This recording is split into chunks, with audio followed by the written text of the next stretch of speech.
doing? I gasped in horror as my mom tore apart our kitchen. She had 5 garbage bags full of perfectly good food. "I am making sure you stay nice and healthy," she responded as she turned her attention to me. It was a pathetic image.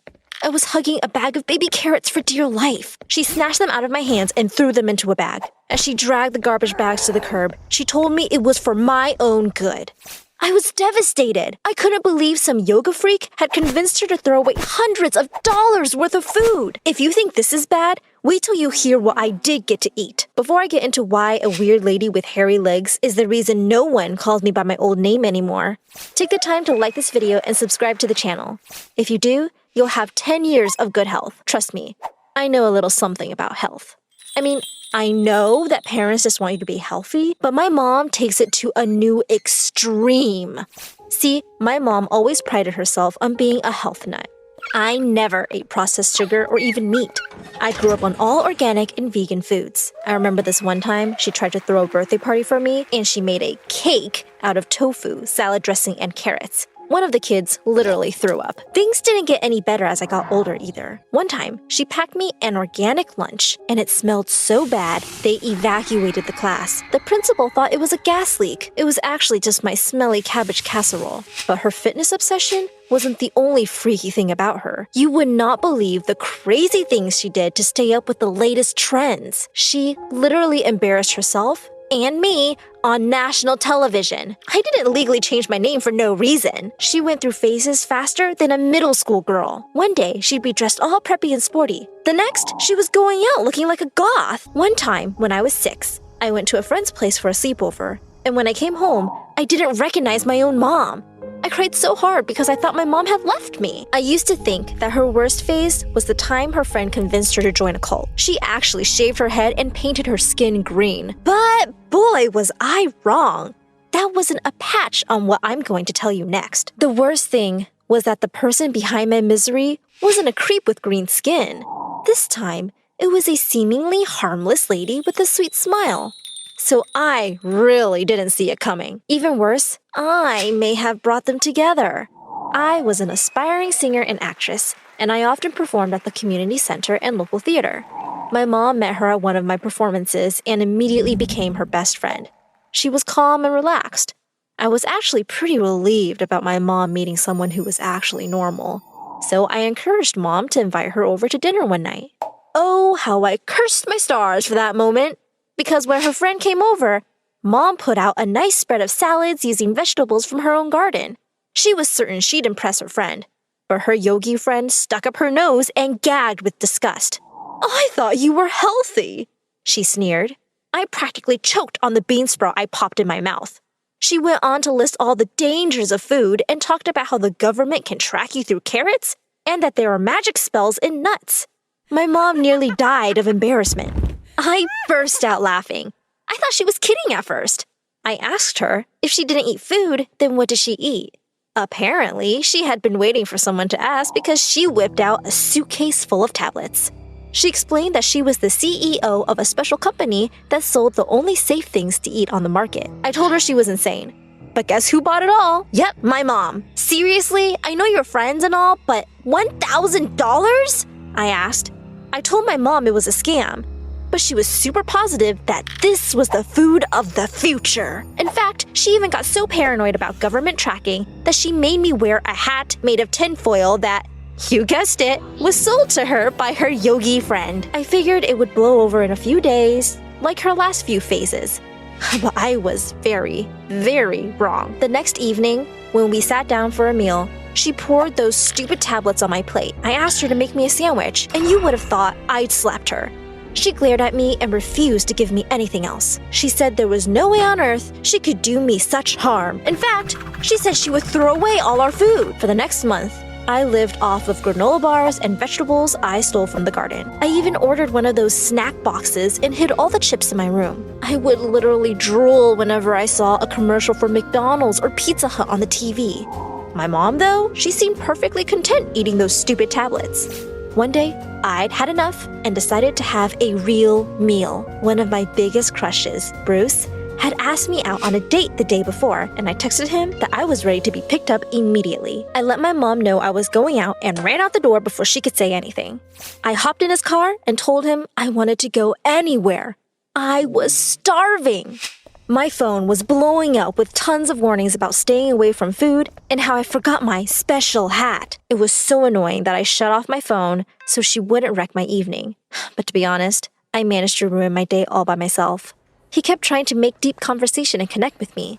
Unfortunately, my body had a mind of its own. See, every time it was my turn to talk, my stomach would growl. I tried shifting in my seat to make it look like it was just the chair squeaking, but it was obvious that sound was coming from me. I just hoped he didn't think I was farting on our first date. I was so embarrassed.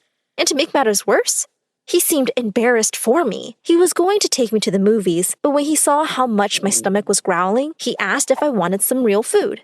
I never nodded so hard in my life. He took me to a pizza place all my classmates hung out at. Due to my mom's obsession with healthy food, I'd never eaten pizza before, and I couldn't be more excited. I mean, I didn't know if I was more excited to see Bruce or the pizza he took me out for. By the time our food came out, I was drooling. I literally had a puddle on my new top. It was actually pretty embarrassing when Bruce asked me if I'd spilled water on my shirt. But my evening was about to get even worse. Just as I was about to bite into the juiciest slice of pizza I'd ever seen, someone slapped it out of my hand. I almost cried as I watched the pizza fall to the floor. I whipped around and saw that my mom was there, and she was furious. I wanted to scream. Then, to make matters worse, she started shouting at me. She went on this long rant about how crazy and idiotic I was to eat food after I'd heard about the spells in the tracker. She kept trying to hand me the stupid metal hat, which ruined my hair and made me look like an insane robot. "Who is this crazy lady?" Bruce asked. "I would be her mother, young man," she shouted back. I wanted to crawl under the table, and that's exactly what I did. My hiding was rather short-lived as my mother dragged me out from under the table and pulled me back to her car. I had a feeling I wasn't going to get asked on a second date. To be honest, I was sadder about leaving the pizza behind. After that, Mom strengthened her iron fist. As I ran out of snacks, I grew hungrier by the day. This was bad news all around. See, if I get too hungry, I get hangry. I get mad and moody and snap at everything. I just wanted to eat real food. My mom saw I was upset and decided to surprise me with the news that I'd been called back for an audition I was particularly hyped about. I was glad, but at this point, I'd be happier if I got an apple. What I wouldn't do for a nice, juicy apple. To my utter disgust, my mom even brought her stupid yogi friend to watch in the audience. My mom said it was for support, but I could see her friend was looking to sell her dumb products to anyone she ran into. Today is not about that, though, I told myself. Today is about me. I was excited, but something felt off. I told my mom I was starving, and she just gave me a new round of tablets. They looked a little different from the ones I'd taken before, but I was too tired to even question it. Unfortunately, when it was my time to walk up and perform, I wasn't as prepared as I wanted to be. As I walked on the stage waving to the camera, I lost my balance from dizziness and tripped. If falling wasn't bad enough, I literally crashed into the musicians and even broke a guitar. Everyone started booing me. I stood up to try to show them my skills and make up for my blunder, but my stars had something else in store for me. I projectile vomited all over the crowd. I ran backstage without even seeing, as if I could now. I wanted this day to end, but judging by the numbers of cameras pointing at me, I wasn't forgetting this day anytime soon. I also was not talking to my mom anytime soon. This was totally her fault. I ran out of the hall. Thankfully, Mom was nowhere to be seen. I decided to go and get myself something to eat from the McDonald's across the street. It was trashy, but I deserved a burger right about now. When I walked through the door, I shrieked. It was my mom. She was sitting by herself at a corner table and had a hamburger half jammed into her mouth. I couldn't believe it. I ran straight over to her. "So the pill diet isn't good enough for you, but it's good enough to ruin my life?" Horrified, my mom asked why I wasn't on stage. She obviously hadn't even bothered to watch me. Instead of supporting me, she was cheating on the diet she forced on me. She said she could explain, and it was just a one-time moment of weakness. But no way was I buying that story. I was so disgusted. I decided I would rather starve than talk to her. But that's when I remembered. I was on the other side of town, and I was starving. I realized that my last hope was the only person I never wanted to face again. My stomach grumbled, and I knew I didn't have a choice.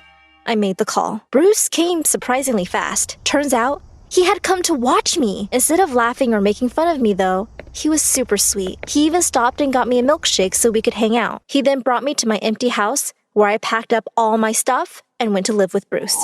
I was done with whatever crazy things my mom had going on. I even filled out paperwork to legally change my name, so I would never have to be associated with that embarrassment who puked all over the stage. Bruce took me out on a date to take my mind off of everything. We decided to check out this fancy place that opened up on the other side of town. When we walked in, I saw someone fall out of the chair and break a glass.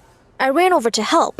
And who did I see? None other than my mom. Again? One time weakness my butt. She had seen me walk in and was hiding from me. That's when I saw what she had on her plate. A steak! Was this what she always did? This time, I wasn't going to ignore her.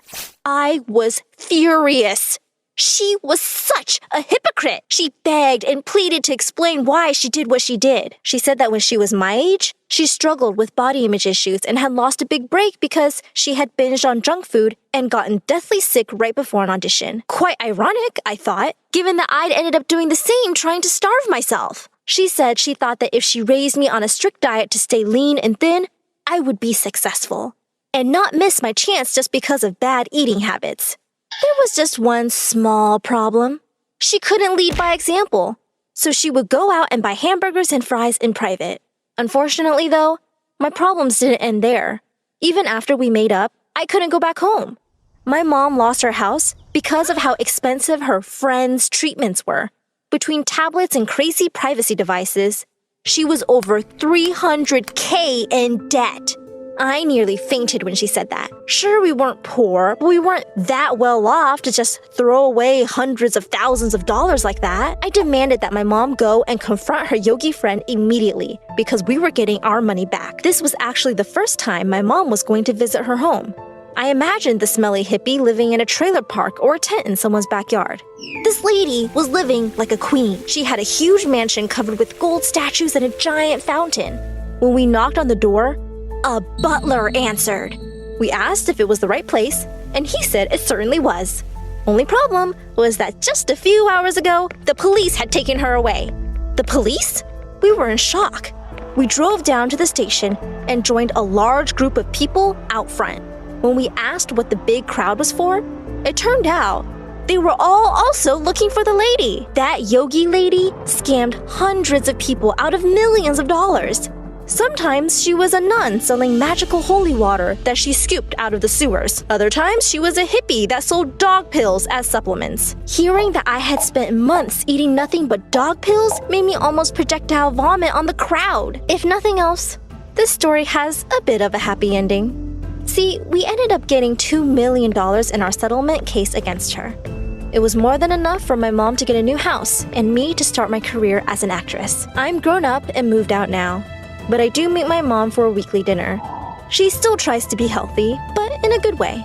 I like to say that she learned her lesson about being gullible, but she just asked me and my now boyfriend to come to some mysterious spa that will change my life forever. Wish me luck.